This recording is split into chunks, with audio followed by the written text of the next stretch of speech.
कोकणातल्या सार्वजनिक गणेशोत्सवांमध्ये किंवा मंडळांमध्ये वेगवेगळे देखावे साकारण्याची एक पद्धत परंपरा दिसून येते आणि असाच एक देखावा चलचित्र देखावा या ठिकाणी बंदर रोड मित्रमंडळानं रत्नागिरीतल्या साकारलेला आहे आणि या ठिकाणी हा मूषक आहे अर्थात उंदीर आहे आणि या उंदरावरती भाविकांना येणाऱ्या जाणाऱ्या भाविकांना भक्तांना प्रसाद वाटपाची जबाबदारी दिलेली आहे। हा देखावा सध्या लहान थोरापासून प्रत्येकासाठी आकर्षण आहे आणि हा देखावा पाहण्यासाठी मोठ्या प्रमाणात इथं भाविकांची गर्दी देखील होते।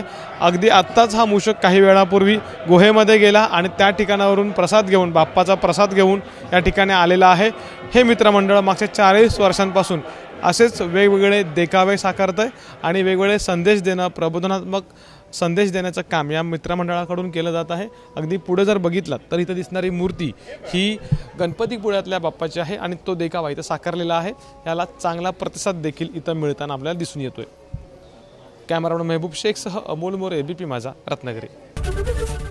एबीपी माझा, उघडा डोळे बघा नीट।